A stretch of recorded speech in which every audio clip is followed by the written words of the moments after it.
Assalamualaikum warahmatullahi wabarakatuh. Kami dari kelompok 2 akan mempresentasikan tugas dari mata kuliah Sosiologi Hukum dan Kriminalitas. Kelompok kami beranggotakan 6 orang, yaitu saya, Emilia, kemudian ada Lia, Kaila, Sapna, Aryani, dan juga Leza. Nah, kali ini kami berkesempatan untuk membahas mengenai konflik tambang atau kekerasan yang kerap terjadi di lingkup pertambangan. Sebelum kita membahas lebih jauh, kami akan memberikan dulu konsep atau gambaran umum tentang pertambangan dan juga kekerasan yang terjadi di dalamnya. Seperti yang kita ketahui bahwa Bangka Belitung itu merupakan salah satu penghasil timah terbesar di Indonesia. Dengan berdasarkan analisis perkembangan pengusahaan mineral dan batu bara 2010 menyatakan bahwa kandungan timah itu didominasi oleh Bangka Belitung sebesar 90% total produksi timah Indonesia. Untuk di Bangka Belitung sendiri, pengeksploitasian timah itu pertama kali dilakukan oleh PT Kobatin pada tahun 1973 dan kemudian dilanjutkan oleh PT Timah Persero Tbk hingga saat ini. Selain dilakukan oleh PT Kobatin, pada saat itu juga untuk pertambangan inkonvensional atau pertambangan rakyat itu dikarenakan keluarnya kebijakan yang dikemukakan oleh Eko Maulana yang kebetulan pada saat itu menjabat sebagai Gubernur Bangka Belitung, di mana ia mengeluarkan pelegalan pertambangan rakyat untuk menyetabilkan perekonomian Bangka Belitung yang saat itu bisa dibilang mengalami kesusahan. Kebijakan ini mendapatkan target atau berhasil memulihkan kembali perekonomian Bangka Belitung yang pada saat itu menurun, di mana pendapatan daerah juga kembali meningkat karena adanya pertambangan dan juga masyarakat mengalami kemakmuran karena hasil dari menambang.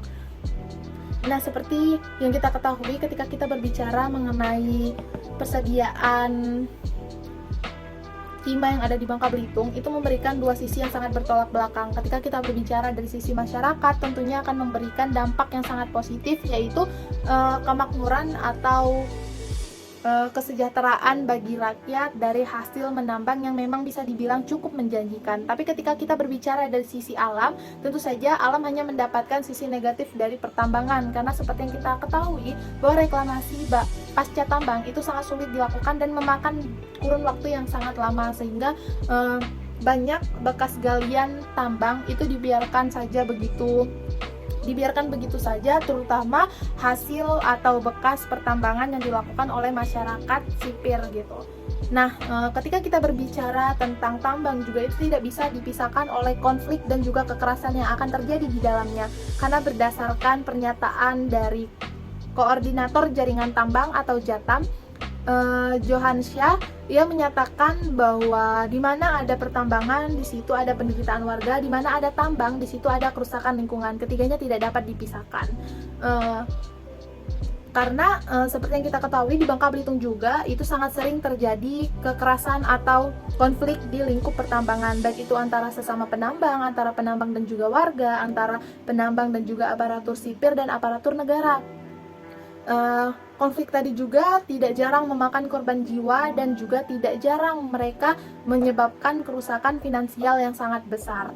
Berdasarkan data Jatang pada tahun 2020 itu tercatat telah terjadi 45 konflik tambang di Indonesia yang mengakibatkan 69 orang terdikriminalisasi dan lebih dari 700 hektar lahan rusak.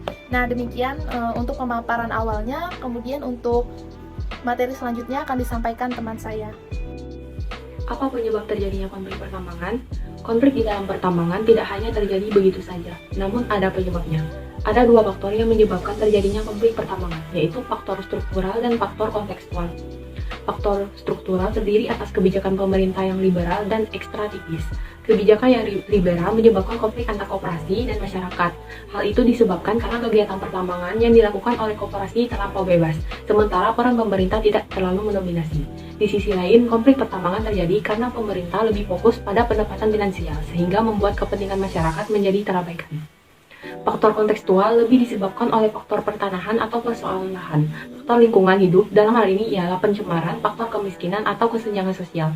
Faktor kontekstual lainnya disebabkan oleh faktor budaya dan tatanan sosial politik dan pertentangan kepentingan dalam masyarakat.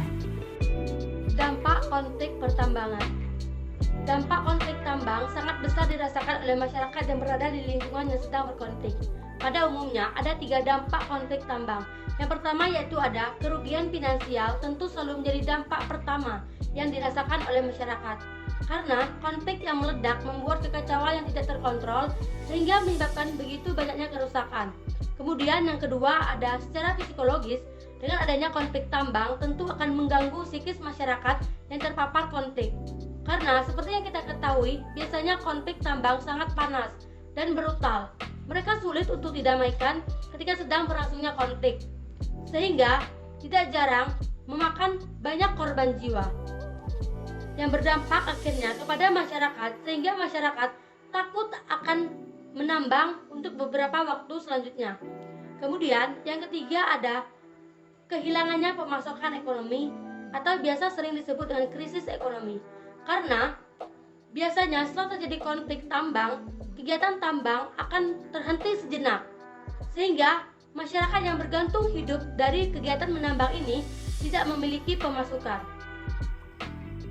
Selanjutnya yaitu sanksi pidana terkait pertambangan, yang dimana terdapat dalam Peraturan Daerah Provinsi Kepulauan Bangka Belitung Nomor 7 Tahun 2014 pada pasal 114 disebutkan bahwa 1. Dalam hal pidana sebagaimana dimaksud dalam bab ini dilakukan oleh suatu badan hukum, selain pidana penjara dan denda terhadap pemusnya, pidana yang dapat dijatuhkan terhadap badan hukum tersebut berupa pidana denda dengan pemberatan ditambah 1/3 kali dari ketentuan maksimum pidana denda yang dijatuhkan. Yang kedua, selain pidana denda sebagaimana dimaksud pada ayat 1, badan hukum dapat dijatuhi pidana tambahan berupa pencabutan izin usaha dan pencabutan status badan hukum. Nah, melanjutkan penjelasan mengenai sanksi pidana terkait pertambangan yang telah dipaparkan oleh teman saya berdasarkan pasal 108 sampai pasal 112, pelaku tindak pidana ini juga dapat dikenai sanksi pidana tambahan. Nah, sanksi pidana tambahan ini ada 3, yaitu berupa perampasan barang yang digunakan dalam melakukan tindak pidana, lalu perampasan keuntungan yang diperoleh dari tindak pidana tersebut, lalu yang ketiga yaitu adanya kewajiban untuk membayar biaya akibat tindak pidana yang telah dilakukannya. Selain itu, dalam Peraturan Perundang-Undang Nomor 4 Tahun 2009 tentang pertambangan mineral dan batu bara juga disebutkan bahwasanya setiap orang yang melakukan usaha penambangan tanpa IUP, IPR ataupun IUPK akan dipidana dengan pidana penjara selama 10 tahun dan denda paling banyak sebesar 10 miliar. Baiklah, kelompok kami akan memaparkan satu kasus yang kemudian nantinya akan kami lakukan observasi lebih mendalam dengan langsung turun ke lokasi. Nah, kami mengambil konflik tambang suku Sukadamai Togwali yang terjadi pada tahun 2017. Pelaku konflik ini adalah suku Bugis dan juga suku Selapan yang menetap di Togwali. Konflik ini disebabkan karena adanya keresahan masyarakat, terutama masyarakat yang berprofesi sebagai masyarakat nelayan atau atas suku Selapan yang menambang terlalu dekat dengan wilayah padat aktivitas sehari-hari masyarakat, sehingga pada saat diberi teguran oleh suku Bugis yang setuju akan masyarakat yang kontras akan pertambangan dan sekitar wilayah tadi menurut emosi suku Selapan, sehingga terjadi cekcok di antara keduanya. Konflik ini akhirnya berakhir melalui pihak ketiga, yaitu aparatur kepolisian, di mana salah satu suku Bugis dan juga suku Selapan yang saling melukai dengan senjata tajam atau parang akhirnya diamankan oleh kepolisian setelah adanya penangkapan dari kedua belah pihak. Akhirnya konflik ini berakhir meskipun selama beberapa kurun waktu selanjutnya masih tersisa bekas-bekas konflik yang menyebabkan masyarakat Sukadamai sensitif ketika berbicara mengenai konflik ini. Nah, itulah gambaran besar yang akan kami ketahui tentang konflik tambang yang melibatkan suku Bugis dan juga suku Selapan. Untuk sejauh ini, untuk lebih mendalamnya akan kami paparkan dalam laporan akhir setelah kami melakukan observasi secara langsung ke lapangan. Baik, terima kasih. Saya kembalikan ke moderator.